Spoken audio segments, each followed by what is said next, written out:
incredible gathering.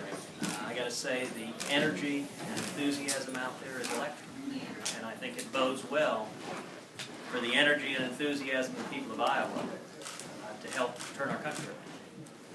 And with that, I'm happy to answer any and all questions. Senator, what are you going to do with all those Iowa phone numbers you just selected? Well, what we're doing is we're working to build a grassroots army in Iowa and all across the country.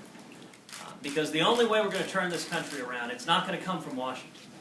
It's got to come from the American people. And so what I'm working very hard to do is to mobilize and energize the American people to hold every elected official accountable, Republican and Democrat, to get back to the basic principles, the free market principles and constitutional liberties that built our country. Senator Cruz, do you believe that Jeb Bush is a constitutional conservative? You know, I think that's a determination for the voters to make. What do you think? I think that's a determination for the voters to make. I think with every candidate, the voters are going to assess what's your record. One of the things I shared out there is that talk's cheap. Every candidate will describe how conservative they are. Far more relevant is to ask, when have you stood up and fought, when have you bled, and what have you accomplished for conservative principles? And I hope that's a question they ask of every candidate. You started your political career in the George W. Bush campaign. Have you spoken to anyone in the Bush family about your own intentions and plans? Oh, sure. I have many friends in and out of politics and have had a great many conversations. In the Bush family? With members of the Bush family? You know, I keep a practice of keeping private conversation private. Senator, if you're pro-life view, which you articulated to the audience out there, if that view prevails and abortion is criminalized again, what do you think the penalty should be for a doctor who performs an abortion or a woman who obtains one? Should it be an administrative action, a fine, or should it be incarceration or something else? And would this be an example of when a conservative could really stand up and bleed by taking a stand on that question? You know, one of the things that I'm always amazed by in the media world is questions when it comes to the right to life. A majority of Americans support the right to life. Questions that assume that that's somehow an unusual position to hold. It's interesting, very few folks in the media, for example, asked President Obama about his vote in the Illinois State Legislature against the Born Alive Infant Protection Act. That was legislation that said in the course of an abortion, if a child is born alive, is outside the mother's womb, is breathing and crying, the physician cannot then murder that infant. Barack Obama voted against that. That is a radical, extreme position. Fewer than 10% of Americans believe with that position, and yet, when the media is gathered around the president, I don't recall ever seeing anyone ask that question. At the end of the day, I think we need to move to a culture that values and protects and cherishes human life. So you don't support criminalization then? I am pro-life, and I think we need to protect every human life from the moment of conception until natural death. Senator, I think it's pretty clear that you would say that you don't trust President Obama on a range of issues. I think that's fair to say, right? So when it comes to his ability to get the fast-track authority for NAFTA, would you be willing to grant that to him? I am a strong supporter of free trade. I think free trade benefits America. I think free trade produces jobs and economic growth here at home. I think America prospers when we trade, when we open up new markets for our exports. I think it benefits manufacturers, it benefits farmers, it benefits ranchers to open up new markets. And so one of the few areas where I think there's some potential for bipartisan agreement in Washington is working together to expand free trade and to open up new markets for manufacturers and farmers and ranchers. So you would give him the FTA to pass TPP? I support fast track, yes. Thank you. Senator, will you support later on DAPA and DACA? DAPA and DACA, you know what is that? It's the two executive orders that President Obama did for dreamers and for parents. You know, immigration reform is something on which, in the long term, I'm very optimistic, but in the short term, I'm very pessimistic. In the long term, I think there's a lot of bipartisan agreement outside of Washington when it comes to immigration reform. Outside of Washington, I think there is overwhelming bipartisan agreement that we have got to get serious about securing our borders and stopping the problem of illegal immigration.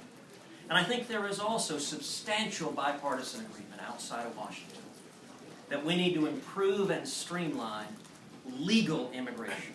That we need to remain a nation that doesn't just welcome, that celebrates legal immigrants. I am the son of an immigrant who came 58 years ago from Cuba.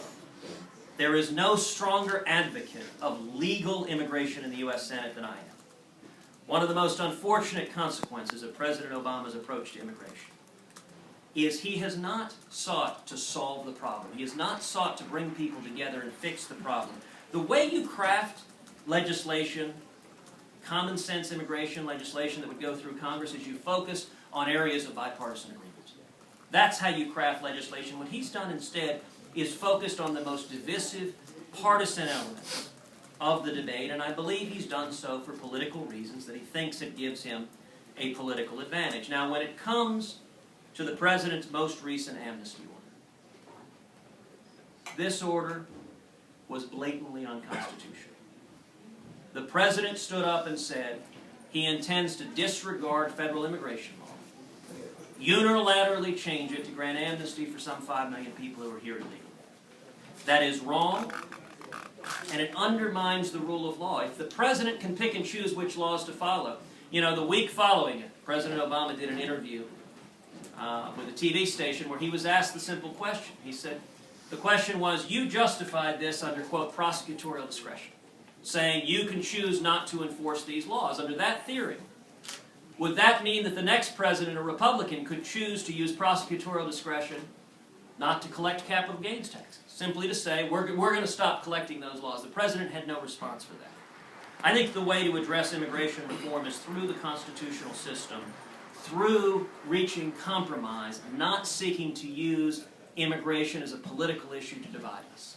Senator, history has shown that candidates that don't support the renewable fuels standard don't typically do well in the caucuses. If you decide to participate, do you think your views are going to hurt your chances here? When it comes to energy, I support all of the above.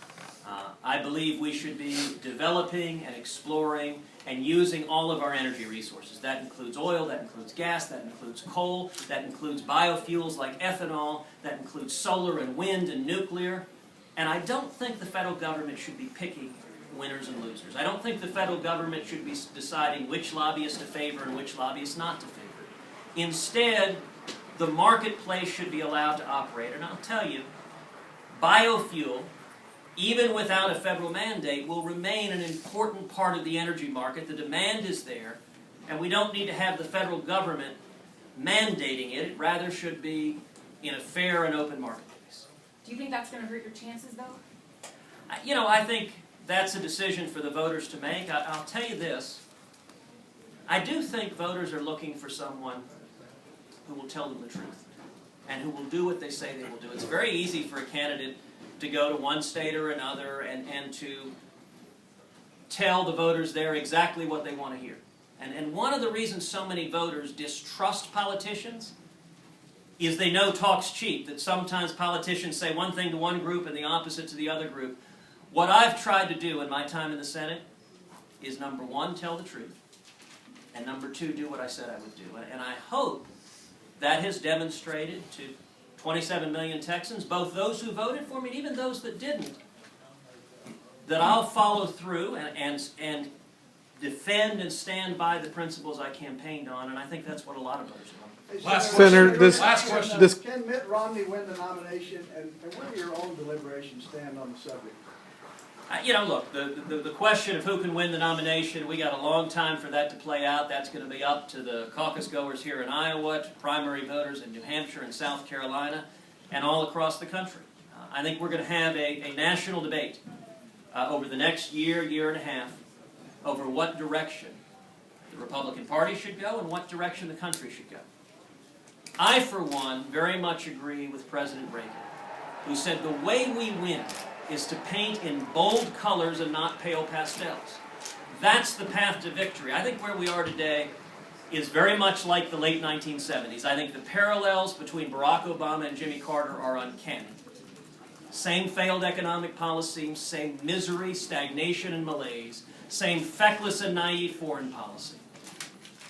And I think 2016 is going to be an election very much like 1980, where the way to win is to draw a line in the sand, to have a clear distinction with a positive, optimistic, hopeful vision. I believe in 2016 Americans are going to choose a very different path from the path we're on, and that they are going to choose to come together to reignite the miracle of America. But the way to do so is with bold colors, not with pale pastels. That's the path to victory. It's also the path to turning the country around. Thank you, guys.